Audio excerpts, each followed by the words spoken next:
स्वागत है दोस्तों आपका एक और शानदार वीडियो के अंदर। आज के वीडियो में हम बात करने वाले हैं कुछ ऐसे जनरल कॉन्सेप्ट के बारे में जिनको आपको जानना जरूरी है। मुझे पता है आपको इनके बारे में पता होगा, लेकिन फिर भी मैं आपको बता देता हूँ कि ये कॉन्सेप्ट बहुत ही इंपॉर्टेंट है और मैंने शॉर्ट में इन कॉन्सेप्ट को एक्सप्लेन किया है, तो वीडियो को लास्ट तक जरूर देखिए ताकि आपको हर छोटे छोटे पॉइंट के बारे में, शेयर मार्केट की बेसिक नॉलेज हो सके।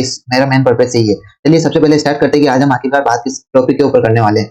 सबसे पहले हमारा टॉपिक होगा how to start investing in share market, यानी कि शेयर मार्केट के अंदर इन्वेस्टिंग कैसे स्टार्ट करें। सेकंड टॉपिक होगा हमारा what is contract note, contract note क्या होता है। थर्ड टॉपिक होगा हमारा what is book closure and record date, book closure और रिकॉर्ड डेट क्या होती है और इन दोनों के बीच में डिफरेंस क्या होता है इसके बारे में समझें। अगला टॉपिक होगा हमारा record date versus book closure date, इन दोनों के बीच में डिफरेंस क्या होता है ये कंपैरिजन करके बताएंगे। अगला टॉपिक होगा हमारा what is no delivery period, यानी कि नो डिलीवरी पीरियड क्या होता है, इस टाइम में कौन इसको जारी करता है, ये इसको समझेंगे।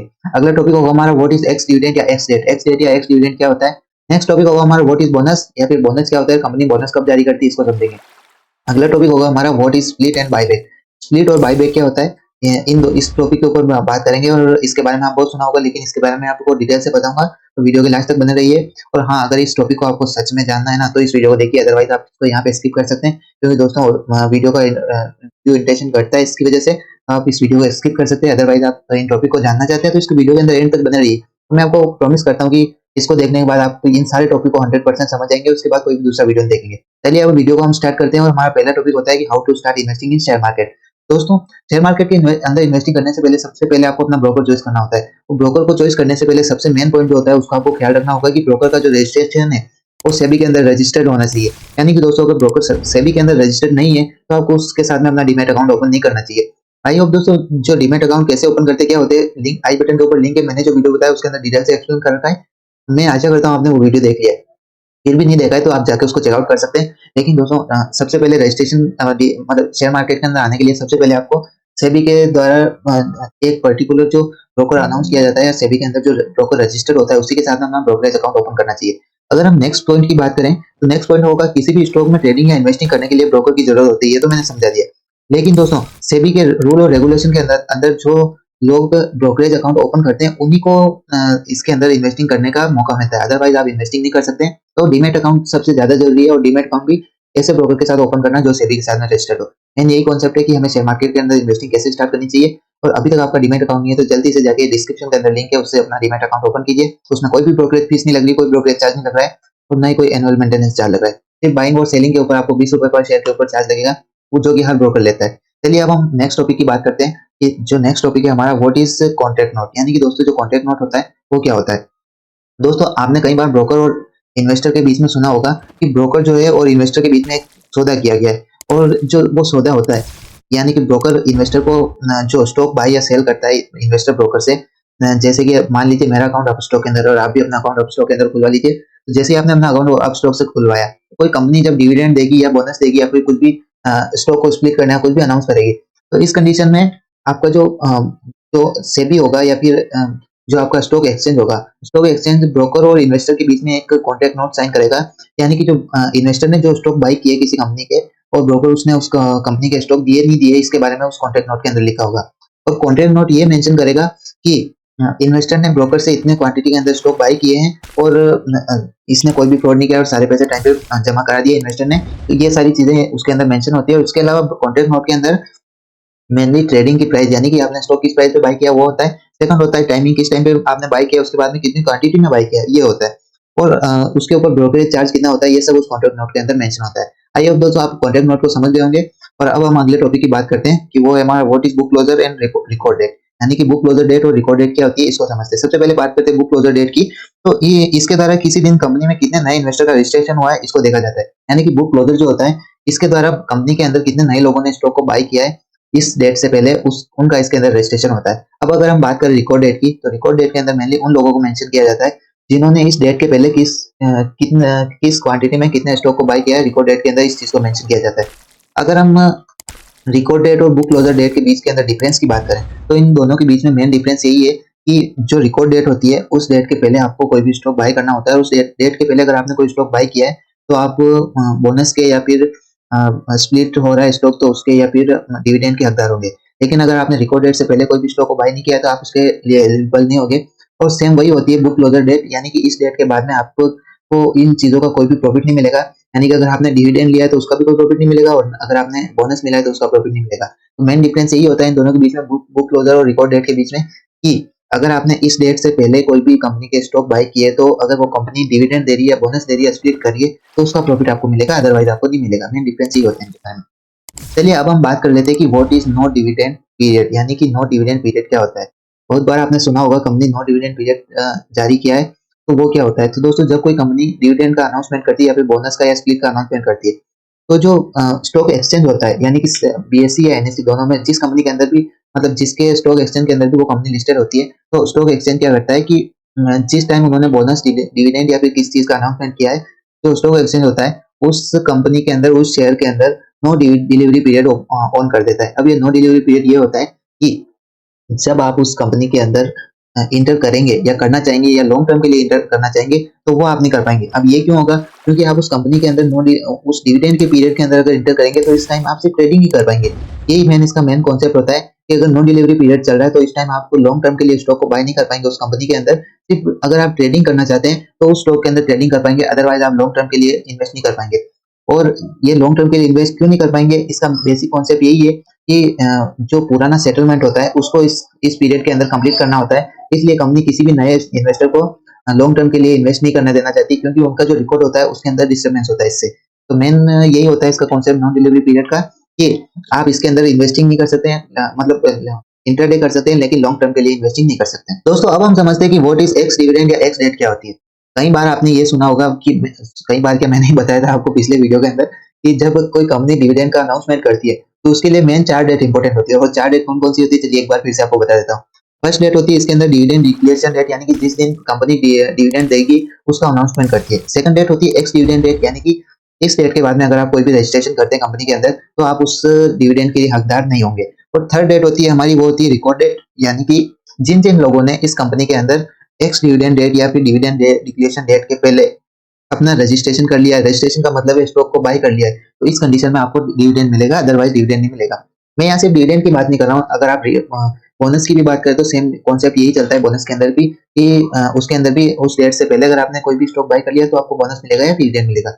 वहीं फोर्थ डेट की बात करें तो फोर्थ डेट होती है हमारी की डेट ऑफ डिविडेंड, यानी कि डिविडेंड मिलने की डेट, इस दिन आपको डिविडेंड मिलेगा। तो आई होप एक्स डिविडेंड और एक्स डेट को आप समझ गए होंगे। एक्स डिविडेंड का दोस्तों यही होती है कि किसी कंपनी के द्वारा डिविडेंड जारी करने के बाद फिर एक्स डिविडेंड कहलाती है, यानी कि कोई कंपनी डिविडेंड जारी कर देती है और लोगों को डिविडेंड मिल जाता है, उसके बाद की जो डेट होती है उसको एक्स डिविडेंड। एक्स का मतलब क्या होता है, पुराना ना, पुराना मिल गया है उसको तो एक्स बोलते हैं, और एक्स का मतलब वो वाली एक्स नहीं है, थोड़ा ध्यान रखिए। उस एक्स की बात नहीं कर रहा हूँ, मैं बात कर रहा हूँ एक्स डिविडेंड की बात की। एक्स डिविडेंड इस तरीके से मिलता है। तो दोस्तों एक्स डिविडेंड के अंदर मेनली होगा ये कि उस स्टॉक का जो भाव होगा वो डिविडेंड मिलने के बाद स्टार्ट होगा, यानी कि जो भी लोग अब नए इन्वेस्टर उस स्टॉक को बाय करेंगे उनको इस डिविडेंड का प्रॉफिट नहीं मिलेगा। और अगर हम बात करें एक्स डेट की, तो जो दोस्तों नो डिलीवरी का फर्स्ट डे होता है, यानी कि इसके बाद में डिलीवरी नहीं होगी तो उसका जो फर्स्ट डे होता है उसी को एक्स डेट कहते हैं, यानी इस डेट से स्टॉक को बाय करने को डिविडेंड का फायदा नहीं मिलेगा। यानी कि इस डेट के बाद अगर आप स्टॉक को बाय करते हैं तो आपको डिविडेंड का फायदा नहीं मिलेगा। ये मैंने आपको अच्छे से समझा दिया है। अभी भी समझ में नहीं आया तो वीडियो को वापस देख लीजिए। और अगले चलिए हम बात करते हैं अगले टॉपिक के ऊपर। और अगला जो टॉपिक है हमारा वो है व्हाट इज बोनस।